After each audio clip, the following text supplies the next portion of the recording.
Introduction to Historiography, Indian Tradition. Hello again, students. Hope you're all doing great. As you may recall, during our last session, we'd learned about the Western tradition of historiography. In today's session, we'll be learning about the tradition of historiography that took place in the Indian subcontinent. I'm sure you're all once again ready to experience this vast and magical journey called history. Historiography in the ancient period of Indian history. Just as with other civilizations in existence, at the time, the ancient period in India was characterized by preservation and propagation of the great deeds of ancestors and mythological figures, along with transitions in the social field in the form of oral recitals. Let us turn our attention towards the projection screen. Seen here are various articles that belong from the Indus Valley Civilization period. If we look closely, we can also see various seals which have some inscriptions on them. The existence of various Harappan seals along with other artifacts strongly confirmed that Indians had mastered the art of writing as early as the 3rd millennium BCE, or perhaps even prior to this timeline. However, quite a few of these scripts are not yet successfully deciphered. The earliest known written documents of historical nature were found in India, dated to the 3rd century BCE in the form of inscriptions. This timeline also witnessed the Mauryan Empire, which was founded in 321 BCE, reached its zenith under the rule of Emperor Ashoka Maurya. He had ordered his royal edicts to be inscribed on natural rocks and stone pillars. Have a look at this copper plate inscription discovered at Sohagaura, situated in present-day Gorakhpur district in Uttar Pradesh, which is believed to have existed during the Mauryan period. The inscription seen on it is in Brahmi script. The first two symbols seen at the beginning of the inscription, known as tree in railing and mountain, are also seen on a number of punch-marked coins prevalent during that time period. Another symbol, which appears to be some sort of structure erected on 4 pillars, was supposed to depict a granary. Therefore, after taking into consideration various symbols and their meanings, one can deduce this inscription to be a sort of royal decree, stating the storage of food grains in the granary, followed by careful distribution, especially during the times of famine. From the 1st century CE onwards, inscriptions which provided important historical information began to be seen on coins, metal images, and sculptures, along with copper plates. Through these inscriptions, one could obtain information about the dates of accession of various kings, dynastic genealogies, territorial extents, and administration of various empires and kingdoms, as also important political events, social organization, climate, famines, etc., prevalent during those times. The tradition of Indian historiography is incomplete without mentioning the ancient Indian epics, namely the Ramayana and the Mahabharata. Other literary works, which include the Puranas, Jain and Buddhist texts, historical accounts by Indian authors, and travelogues by foreign travelers are also considered as important sources in the study of ancient Indian history. The writing of biographies of kings and dynastic histories marked an important step in Indian historiography. For instance, Harsha-charita, a biography of the Indian Emperor Harshavardhana, was written during the 7th century CE by his court poet Banabhatta. The Harsha-charita ranked as the first historical biography in Sanskrit and portrayed a realistic picture of the social, economic, political, religious and cultural life prevalent during Emperor Harshavardhana's reign.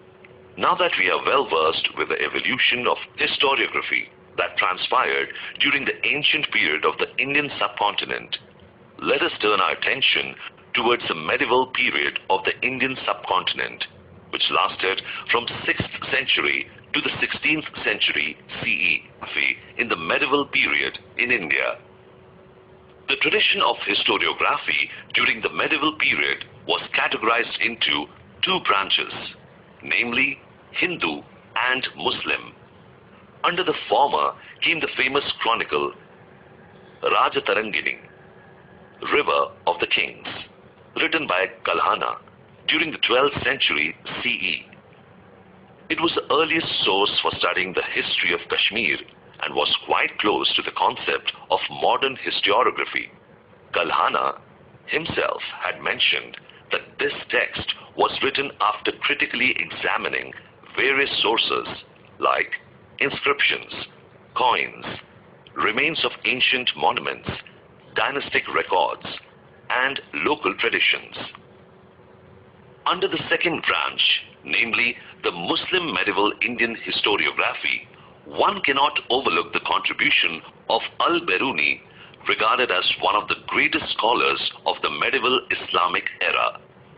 This branch of historiography was also influenced by the work of historians in the courts of different Muslim rulers, who in turn were influenced by Arabic and Persian historiography. Few of them include Hasan Nizami's Tajul Ma'asir, Minhaj-e-Siraj's Tabaqat-e-Nasiri, various works by Amir Khusro, Tuzuki-Timuri, the autobiography of Temuri Lang, also known as Amir Timur, who invaded India during the 14th century CE, Tarikh-e-Mubarak Shahi by Yahya bin Ahmad Sirhindi, etc. Their accounts provided us with valuable and historic information on the Delhi Sultanate period. However, the chief most among these galaxy of literary marvels was Ziauddin Barani from 1285 to 1357 CE. In his Tarikh-e-Firoz Shahi, he had stated the purpose of historiography. According to him, the duty of a historian was not only restricted to chronicling a particular ruler's valor and welfare policies, but also present the very same ruler's failings and incorrect policies in an unbiased manner. Barani further stated that a historian should also take into consideration the impact of the teachings of the wise and learned holy saints on the cultural life of the local population. In this manner, Barani was able to expand the scope of historiography. Historiography compiled by historians in the Mughal courts chiefly included shower of praises on the emperors and exhibition of loyalty towards their masters. The custom of adding suitable poetic quotes and beautiful pictures were also introduced in their works. Babur, the founder of the Mughal Empire, had written an autobiography entitled Tuzuki-Babri that contained descriptions of various battles he had engaged in and emerged victorious from. Furthermore, Babur recorded minute observations made by him during his travel around various regions and cities, including local economy, customs, and flora and fauna. Abul Fazl's Akbarnama, a biography on Emperor Akbar, was compiled from the viewpoint of critical historiography. His method of collecting authentic historical documents, followed by its thorough scrutiny, was looked upon as being devoid of any inherent bias, and was hence deemed as a realistic source for the study of medieval India.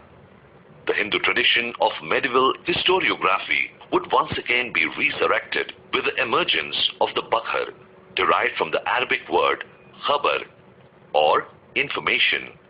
It contained eulogies of heroes and ballads of various historical events, battles, lives of great men, etc.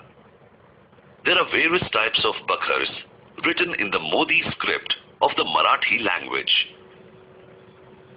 Chief among them include the Sabhasat Bakhar, written during the reign of Chhatrapati Rajaram Maharaj by Krishnaji Anant Sabhasat, who was also an official in Chhatrapati Shivaji's administration. As a result, this Bakhar is considered to be authentic and important historical source in order to obtain information about the rule of Chhatrapati Shivaji Maharaj. Another Bakhar entitled Bhausaibanchi Bakhar described the battle of Panipat, while another Bakhar entitled Panipatchi Bakhar described about the same event as well. Holkaranchi Bakhar provided information on the Holkar dynasty and their contribution towards expansion of the Maratha rule in the Indian subcontinent during the mid-18th century CE. Bakhars can be divided into various categories such as biographies of kings, dynastic history, descriptions of events, sectarian history, autobiographies, grievance redressal, on the basis of mythologies and state administration by a king. The study of medieval India is further incomplete without referring to the accounts of foreign travelers in India. Among them are Ibn Battuta, Abdul Razak, Marco Polo, Niccolo Conti, Duarte Barbosa, and Domingo Pace. Their accounts provide us with historic information of medieval India.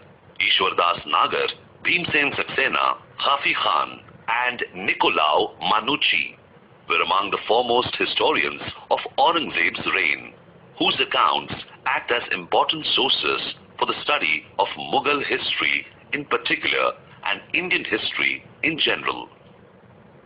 So, you see students, the medieval period was a golden age for Indian historiography. The writings of not only the indigenous but foreign chroniclers as well helped us in better understanding of the general atmosphere that prevailed in the Indian subcontinent. However, Indian historiography would receive further impetus with the establishment of British rule in the Indian subcontinent, which lasted from late 18th to mid-20th century CE. Historiography in the modern period in India. During the 20th century CE, Indian archaeological exploration and research had formally commenced under the auspices of the British. As a result, a number of ancient sites were excavated, particularly under the supervision of Sir Alexander Cunningham, a British Army engineer who was also the first Director General of the Archaeological Survey of India, ASI. He excavated these sites on the basis of their locations mentioned in Buddhist texts. An epoch-making moment of this period was the discovery of the Indus Valley or Harappan civilization during the tenure of Sir John Marshall. Due to this discovery, the antiquity of Indian history was traced back to the 3rd millennium BCE or even earlier. Many British officials during their stay in India had written about Indian history. Their writings displayed strong influence of the colonial policies of the British on every aspect of the Indian subcontinent. However, there were some British scholars who took keen interest in diligently studying the glorious past of India, who was fondly referred to as the jewel in the crown of the British Empire. 3 volumes of the History of British India, written by James Mill, were published in 1817 CE. This was the first book on Indian history written by a British officer. It clearly reflected an absence of objective perspective and prejudice about various aspects of the Indian culture. The history of India written by Mount Stuart Elphinstone, who was also the governor of Bombay, now Mumbai, was published in 1841 CE. The period of Maratha Empire is very important in Indian history, and Grant Duff's name stands out in this regard among various British officers, historians, and scholars of the time. He wrote a book entitled A History of the Marathas, 1826, which was published in 3 volumes. Grant Duff's writing also displayed the British inclination of condemning Indian culture and history. A similar tendency was also witnessed in Lieutenant Colonel James Todd's writings about Rajasthan's history in his book Annals and Antiquities of Rajasthan, or the Central and Western Rajput States of India, 1832. The 2 volumes of A Statistical Account of Assam, 1879, written by William Wilson Hunter, on Indian history showed a somewhat impartial treatment of the concerned subject. Neelkant Janardhan Kirtane and Vishwanath Kashinath Rajwade were 2 Indian historians who took up the task of exposing the limitations of Grant Duff's writing. Indian historiography, various ideological frameworks. Colonial historiography. Indian history during the late 18th and early 19th century CE was studied and written by British scholar officials, historians, and Christian missionaries. James Mill, in his book The History of British India, in 1817, wrote that Indians were crude and excelled in the qualities of a slave. Similarly, another British historian, Vincent Smith, in his book History of India, from 6th century BC to Mohammedan conquest, 1906, tried to prove that Europeans were superior in warfare than Indians, and further stated that the perennial political chaos in India and their inability to unite and rule themselves made British rule absolutely permanent in India. Mount Stuart Elphinstone, the administrator turned historian, in his book The History of India, 1841, mentioned that early Indian foreign trade was chiefly conducted by Greeks and the Arabs, which, with the passage of time, made it easy for the latter to overrun India as they had Persia. These British historians often underestimated Indian culture and suggested the lowest possible dates for the compilation of the Vedas and the 2 great Indian epics, namely the Ramayana and the Mahabharata. Furthermore, they had alleged that Indians borrowed their culture from the Greeks, although they failed to provide any evidence in that regard. These scholar officials mischievously professed that Indian drama, mathematics, philosophy, and astronomy were a direct derivation of the Greek civilization, and the popular Krishna culture of India had probably developed from that of Jesus Christ. The Christian missionaries, on the other hand, would deliberately highlight the various prevalent religious superstitions, social abuses, and the practice of sati in Indian society, while systematically ignoring the burning of heretics, practice of slavery, and serfdom that occurred in European societies. Their prejudice was clearly reflected in the manner some of them have ridiculed Indian culture. Their writings were used to justify the British colonial rule. The 5 volumes of Cambridge History of India, published between 1922 to 1937 CE, were distinct examples of colonial historiography. Orientalist historiography. As seen earlier, many British scholar officials and historians justified colonial rule by denouncing prevalent Indian society as being crude, primitive, and savage. However, there were some scholar officials and historians who were curious to learn about early civilizations and countries of the East, particularly India. for whom they shared a feeling of admiration and respect. These scholars were known as Orientalists. In the very beginning, the Orientalists sought to establish a connection between Indian and European history, as they believed that India, like Europe, possessed a great and glorious past. In that regard, they studied the similarities prevailing between Sanskrit and some European languages. They focused their study on Vedic tradition and Sanskrit literature. Sir William Jones, a great British philologist, that is, an individual who studied historical languages, and the most prominent linguistic scholar and philosopher of his time, aimed to establish a connection between Indian and the European languages. Eventually, he was able to establish a linguistic connection between Sanskrit, Greek, and Latin, and by doing so, formulated the notion of an ancient language, which could be regarded as the mother of all Indo-European languages. In 1784 CE, he founded the Asiatic Society of Bengal in Calcutta, in Kolkata, which opened the doors for research in ancient Indian literature and history. Among the Orientalist scholars, the name of Friedrich Max Müller deserves a special mention. He was deeply interested in Sanskrit literature and was of the opinion that Sanskrit was the oldest of the Indo-European languages. He translated the Sanskrit text Hitopadesha, which was similar to another ancient Sanskrit text, Panchatantra, in German.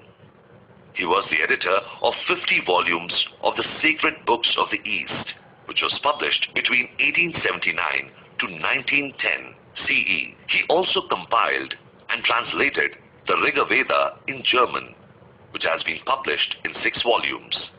During the 20th century CE, Edward Said, a scholar and professor of literature at Columbia University, in his book Orientalism, 1978, had re-evaluated the Orientalistic writings while throwing light on the imperialistic interests of Orientalist scholars.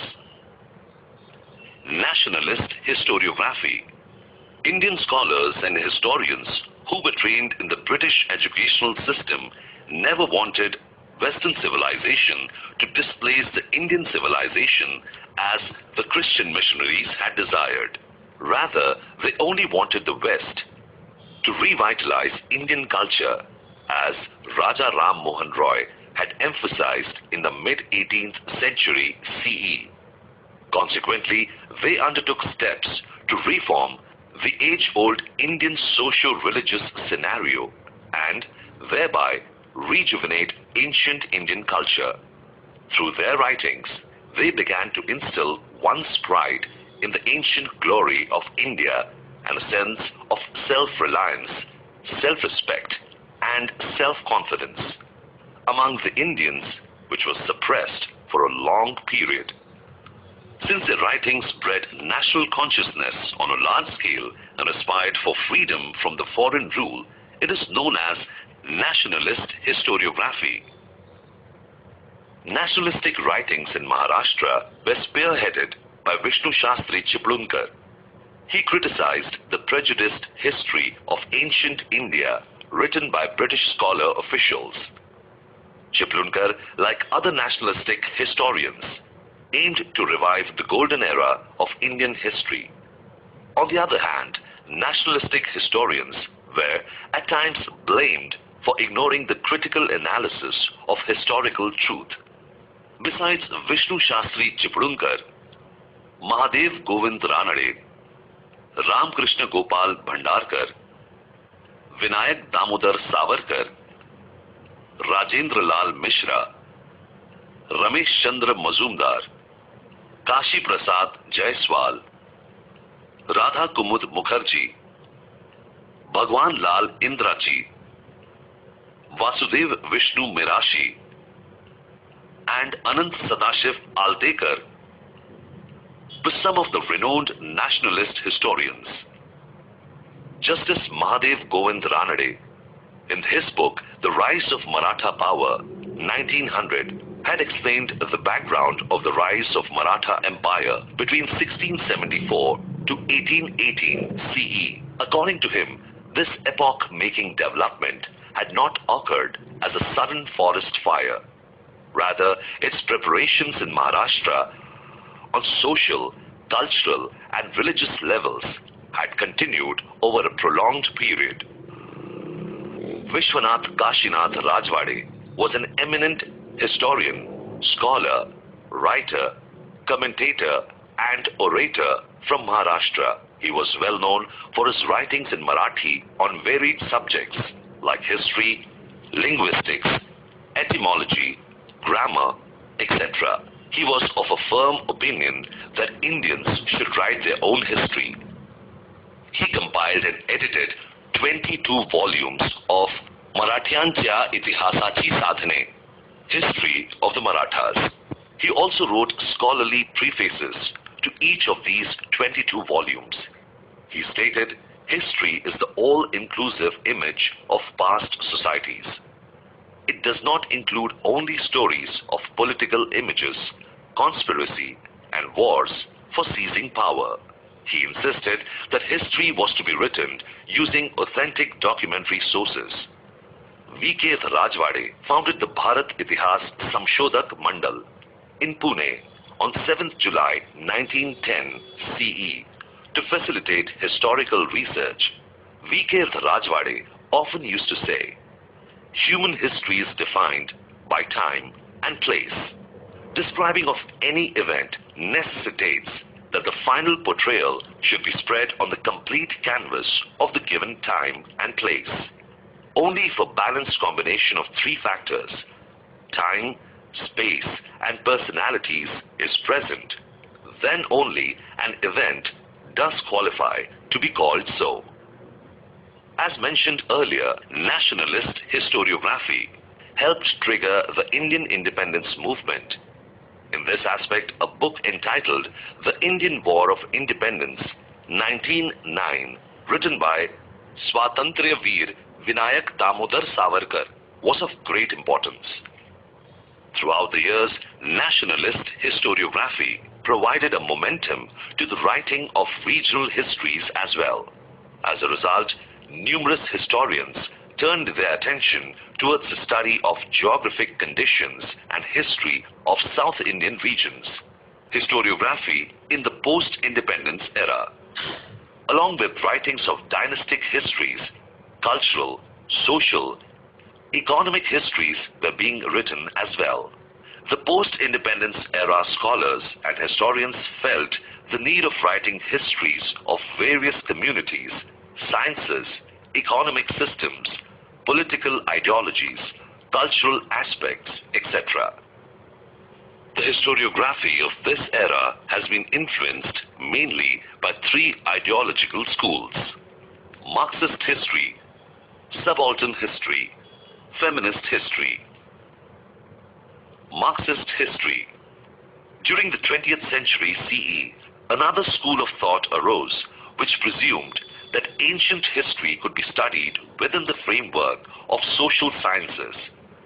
The interpretation of these historians were derived from the historical philosophy of Karl Marx, that is, dialectical materialism. The essence of this new approach comprised the study of relationship between social and economic organizations and their effect on historical events. Concern for the means and modes of production and industrial relations were at the center of the writings of Marxist historians. Accordingly, analysis of the impact of every significant social event had remained the basic theme of Marxist historiography. Indian Marxist historians ideally studied historical transitions within the framework of the caste system. Among the notable Indian historians who adopted Marxist ideological framework, scholars like Damodar Dharmanand Kosambi, Comrade Shripad Amrit Dange, Ram Sharan Sharma, Comrade Sharat Patil have made significant contributions, wherein Comrade Dange was also one of the founder members of the Indian Communist Party. A book entitled Primitive Communism to Slavery, 1949, written by him, represented Marxist historiography. Subaltern history. The seeds of subaltern history were supposed to be half sowed in the Marxist historiography. The term subaltern, which translated to bottommost ranks, whether of class, caste, age, gender, or office, was coined by the Italian Marxist philosopher, historian, and politician Antonio Gramsci. He played an important role in developing the idea that history should be written starting from the bottommost ranks of people in the society. Folklore was considered to be an important source for writing subaltern histories. Ranajit Guha, an Indian historian, played a major role in establishing subaltern history as an important academic school of historiography. His Elementary Aspects of Peasant Insurgency in Colonial India, 1983, is widely considered to be a classic. However, it was observed that much before the onset of subaltern ideology, similar thoughts and ideas were expressed by Mahatma Jyotirao Phule and Dr. Babasaheb Ambedkar. Mahatma Phule unfolded the history of the Shudrati Shudra, terms indicating the bottommost ranks in the caste system, communities, in his book Gulamgiri, 1873. In this book, he drew attention to the exploitation of women, Shudras and Ati-Shudras, done in the name of religion. The role which people belonging from Dalit, untouchable castes played in the shaping of various cultural and political aspects of India was very significant. However, this was not duly acknowledged in colonial and nationalist historiography. Dr. Babasaheb Ambedkar, the architect of the Constitution of India and champion of the Dalits, would consistently highlight this glaring oversight in his writings. Two of his books, Who Were the Shudras and The Untouchables, Who Were They and Why They Became Untouchables, may be cited as examples of subaltern historiography. Feminist history. Over a significant period of time, many Indian scholars and historians, chiefly male, were involved in the rewriting of Indian history. As a result, the role and achievements of women throughout history remained neglected. This Herculean task of highlighting achievements of women throughout the pages of male-centric history was undertaken by the feminist historians. The chief objective of the feminist school of historiography was to study and compile the historical writings from women's point of view. Furthermore, it aimed to rethink women's position in history. The foremost feminist author of the 19th century CE was Tarabai Shinde. In her writings, she attacked the chauvinistic male mentality, the male-dominated social system, and the prevailing caste system. Her book, Stree Purush Tulana, a comparison between women and men, published in 1882 CE, is acknowledged as the first modern feminist book in India. In 1888 CE, another book written by Pandita Ramabai, entitled The High Caste Hindu Woman, was published. The feminist literature of the post-independence era focused on issues such as employment of women, treatment meted out to them at their workplace, their right to political equality, etc. Among the recently published feminist literature, Meera Kosambi's book, Crossing Thresholds, Feminist Essays in Social History, 2007, is of great importance. It contained essays on the life stories of women like Pandita Ramabai, one of the first feminist activists in 19th century India, and Rukhamabai, the first practicing lady doctor in British India. Though countless literature is available which unfolded the viewpoint of Dalit women in Maharashtra, a special mention is to be made of Dr. Sharmila Rege's work, which was noteworthy in this context. Her book, Writing Caste, Writing Gender, Narrating Dalit Women's Testimonies, 2006, includes essays on the autobiographies of Dalit women. Other historians.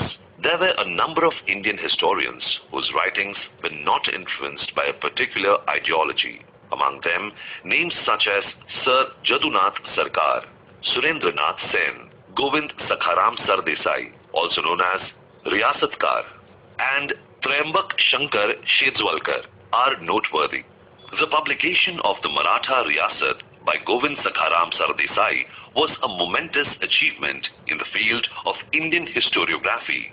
His work became so popular that people began to address him as Riyasatkar.